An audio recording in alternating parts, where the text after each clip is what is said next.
ሞታለች። አልገደልሻትም። አንተ የምታውቀው ነገር አለ እንዴ? እኔ እንዴት ላውቅ እችላለሁ? እሱ የተፈጠረው እትዬ እባክሽ የሆንሽው ነገር ንገሪኝ። እያለቀሽ እኮ ነው። ተይኝ ብሎኝ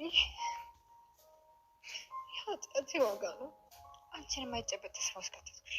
አንቺ ምንም አላጠፋሽም እኮ እናቴ። ቢያንስ ማረጋገጥ ነበረብኝ። ሰላም ወላጅ እናትሽ ናት?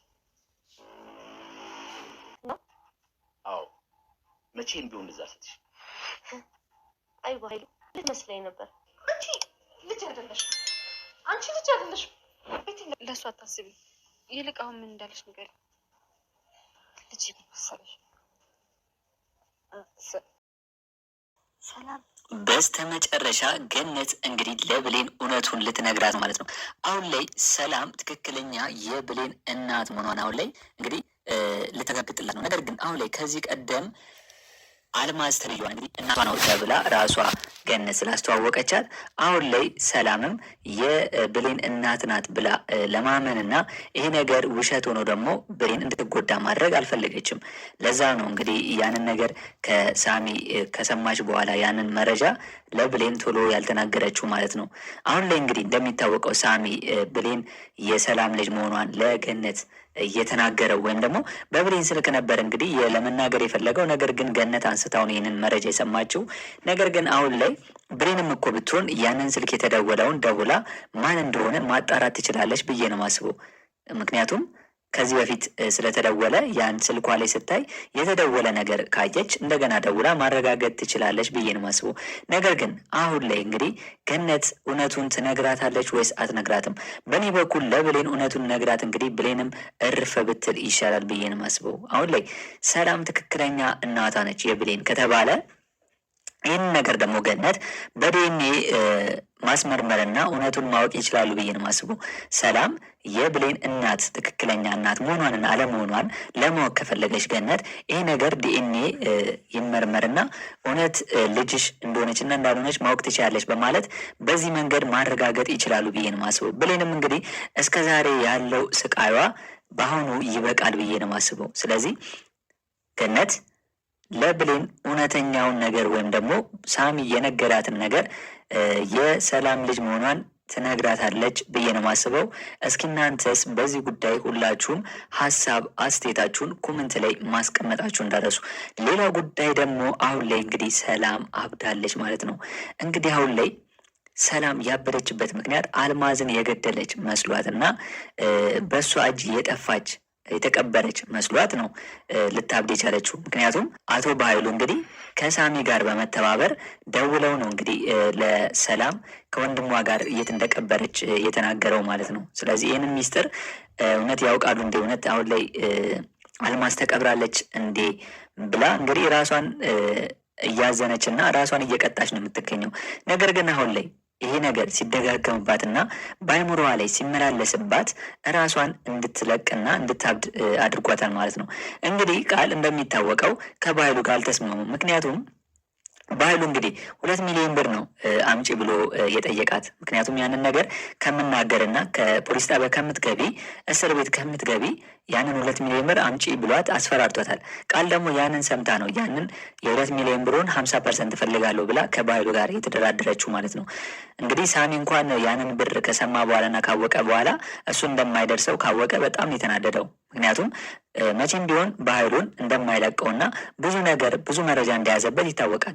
ለዛ ነው ለብሌን ደውሎ ሰላም እናትሽ ናት ብሎ ለመናገር የደፈረው ማለት ነው። የባህሉን ውድቀት ማየት ስለሚፈልግ እሱ ላይ ብዙ ጥፋትና ብዙ ተንኮል ብዙ ሴራ ስላደረሰበት ማለት ነው መበቀል ይፈልጋል ሳሚ እንደሚታወቀው። አሁን ግን ቃል 50% እፈልጋለሁ ብላ ነበር። ነገር ግን ባህሉ መቼም ቢሆን እንደማይሰጣት ነው የነገራት 50% ማለት ነው። ቃል እንግዲህ እንደሚታወቀው ከባድ ሴት ነች። ገንዘብ ነው ያገናኛቸው፣ የሚያለያያቸውም ቢሆን ገንዘብ ነው።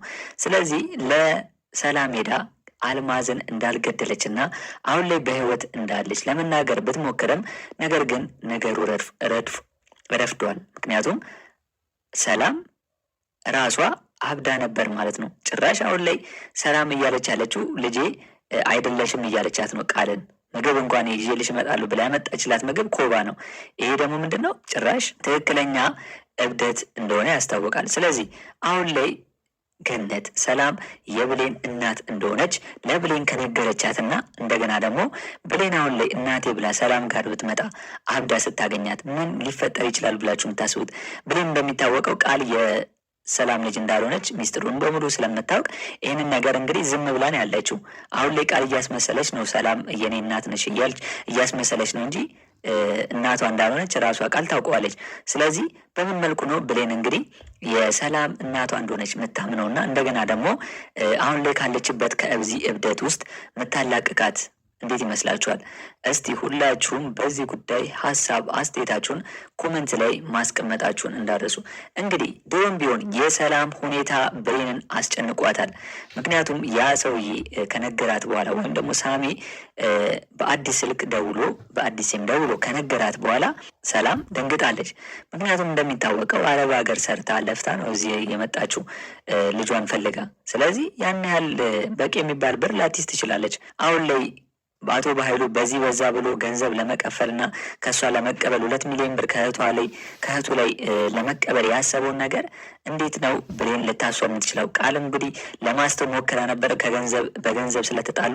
ነገር ግን አሁን ላይ ሰላም በኖርማል አለመሆኗና እብደት መጀመሯ ቃልም ቢሆን በጣም ያነደዳ። ጭራሽ ከቤቴ ውጭልኝ ብላ ልጅ አይደልሽም ብላ ማባረሯ ደግሞ ለቃል በእኔ በኩል ጥሩ አይሆንም ብዬ ነው የማስበው። ስለዚህ አሁን ላይ እንግዲህ ብሌን ይህንን ነገር ከገነት ብትሰማና እውነቱን ትቀበላለች ወይስ አትቀበልም የሚለውን ከባድ ነው። እንግዲህ ምንጊዜም እንግዲህ ሰላምና ብሌን ሲገናኙ እውነተኛ እናትና ልጅ ነው የሚመሳሰሉት። እንደሚታወቀው ሰላምም ብሌንን ስታቅፋት ልጇን ያቀፈቻት ያህል ነው የሚሰማት። ብሌንም ቢሆን ሰላምን እንደ እናት ነው መታያት። እናትየው እናቷ ያቀፈቻት ያህል ነው የሚሰማት። ስለዚህ ይህንን ጉዳይ በምን መልኩ ነው ሊያስተውት የሚችሉት ወይም ደግሞ በምን መልኩ ነው የሰላምን እብደት ሊያስተውት የሚችሉት? ወይ ጸበል ነው ይዘው መሄድ ያለባቸው ብዬ ማሰበው ብሌን። ምክንያቱም ቃል በእንደዚህ አይነት ነገር እንኳን ይዛት የምትሄድ አይመስለኝም። በቃ ወዲያው ከዛ ቤት የምትወጣ ነው ይመስለኝ ደንግጣ እንጂ ብሌን እንደ ብሌን ታጋሽ ሆና ሰላምን አስጠምቃት ወይም ደግሞ ጸበል ወስዳት እንዲሻላት ሊያደርጉ ይችላሉ ብዬ አላስብም። አቶ በኃይሉም ቢሆን እንግዲህ የሰላም እብደት ይመችዋል ብዬ ነው ማስበው። ምክንያቱም ብሌንም ቢሆን ልጇ እንደሆነች እንኳን ቢያውቅ ወይም ደግሞ ሰላም ብትሰማ እንኳን አሁን ላይ ልጅ አይደለሽም ብላ ብሌንን ልትቀበላት የምትችል አይመስለኝም። ምክንያቱም አሁን ላይ እብደት ውስጥ ስለሆነች ብሌን መታ እናቴ ነሽ ብላ እንኳን ብትነግራት አይደለሽም ብላ የምትከለክላት ነው የሚመስለኝ። ስለዚህ በምን መልኩ ነው እንግዲህ ብሌን የሰላም ልጅ መሆኗ ነው ለሰላም ሄዳ እናቴ አንቺ ነሽ ብላ ልታረጋግጥ የምትችለው? ገነትን ብትሄድ እንዴት ነው አሁን ላይ የሁለቱን እናትና ልጅ የሚያገናኙት የሚለውን እስቲ ሁላችሁም በዚህ ጉዳይ ሀሳብ አስተያየታችሁን ኮመንት ላይ ማስቀመጣችሁን እንዳደረሱ። እንግዲህ አደራ ክፍል 22 ቶሎ እንዲለቀቅ ሁላችሁም ኮመንት ላይ ክፍል 22 ቶሎ ይለቀቅልን በማለት ይህንን ቪዲዮ ላይክ በማድረግ ይጀምሩ። እንግዲህ አሁን ላይ ገነት መስማቷ በጣም በጣም ደስ ብሎኛል። ይህንን መረጃ አሁን ላይ ገነት ስለሰማች ለብሌን ደግሞ ሳትናገር ከሄደች ራሷ ይህንን ነገር እያብሰለሰለች ከምትጨነቅ ለብሌን ተናግራ እውነቱም የሆነ ውሸት በራሷ በኩል እንድታረጋግጥ ማድረጓ ልክ ነው ብዬ ነው ማስበው። አሁን ላይ እንደሚታወቀው ሳሚ በኃይሉን ለመጉዳትና የእሱን ውድቀት ለማየት ነው የሚፈልገው። ምንጊዜም ያንን መረጃ እንኳን ከቢቅ በላ ማስረጃ ያለው ሌሎች መረጃዎችን እየሰበሰበ እንደሚገኝ ይታወቃል። ቃልም ብትሆን መረጃዎችን እያጠናከረች ነው። አሁን ላይ አቶ በኃይሉ አልሰጥም ቢል ብር ወይም ደግሞ የሆነ ነገር እንኳን ቢያደርግ እንደፈለገች ልታደርግ ትችላለች። እንግዲህ እንደሚታወቀው አሁን ላይ ብሌን ከዳግም ጋር አንድ ላይ ሆነው ማየቷ ቃል እያናደዳት ነው። አሁን ላይ ደግሞ ዳግም ለብሌን አሳዳጊ እናት ሄዳ በራሷ ስም አድርጋ ምግብም እንደገና ቡና የሚያስፈልጋትን በዛው ይዛላት እንድትሄድ እያደረገ ነው። ይሄ ደግሞ ማለት ምንድን ነው? ዳግም እንግዲህ ከብሌን ፍቅር ስለያዘውና ገነትንም እንግዲህ ወዷታል። ምክንያቱም ከገነት ጋርም እንግዲህ ዳግምና ገነት ሲገናኙ እናትና ልጅ እየሆኑ ነው የሚገናኙት። ስለዚህ አሁን ላይ የዳግምና ገነትን እናትና ልጅ የሚያውቀው ደግሞ ከሳሚ በስተቀር ማንም የለም።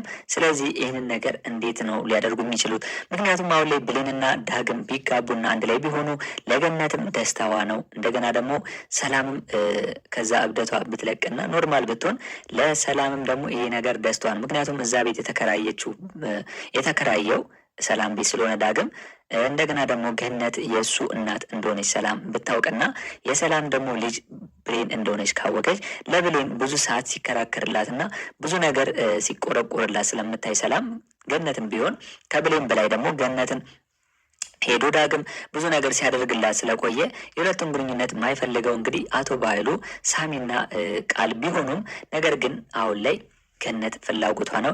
ይህንን ነገር በምን መልኩ ዳግም ሊያሳካው ይችላል ብላችሁን የምታስቡት? እንግዲህ አሁን ላይ ዳግም ተጨንቋል። ምክንያቱም የሰላም መጨነቅ በጣም አስጨንቆታል። ነገር ግን አልማዝ ትክክለኛ እናቷ እንዳልሆነች ዳግም ስላወቀ ይህንን ነገር ደግሞ ሰላም አላወቀችም። ለዛ ነው እንግዲህ እያለቀሰች ያለችው የብሌንን እናቷን ትክክለኛ ገድያታለሁ እያለች የምትጨነቀው ለዛ ነው። ስለዚህ ይህንን ነገር ራሷ ብሌን አልማዝ ድሮም ትክክለኛ እናቴ አይደለችም ተቀጥራ ነው ብላ ልትነግራት ትችላለች ለሰላም እና ከዛ እብደቷ እንድትቆጠብ ወይም ደግሞ ከዛ እብደቷ ልትላቀቅ ትችላለች ብዬ ነው የማስበው። እስኪ በዛሬው በአደራ ክፍል ያላችሁንና የተሰማችሁን ሀሳብ አስተያየታችሁን ኮመንት ላይ ማስቀመጣችሁን እንዳትረሱ። እንግዲህ በእኔ በኩል የዛሬው አስተያየቴ ይህንን ይመስል ነበር። ለቻናሌ አዲስ ከሆናችሁና ሰብስክራይብ እስካሁን ያላደረጋችሁ ካላችሁ ሁላችሁም ሰብስክራይብ በማድረግና የደወል ምልክቱን በመጫን ቤተሰብ እንድትሆኑ በአክብሮት እንጋብዛለን። በቀጣይ ክፍል እስከምንገናኝ ድረስ መልካም ቆይታ ይሁንላችሁ። ቻው ቻው።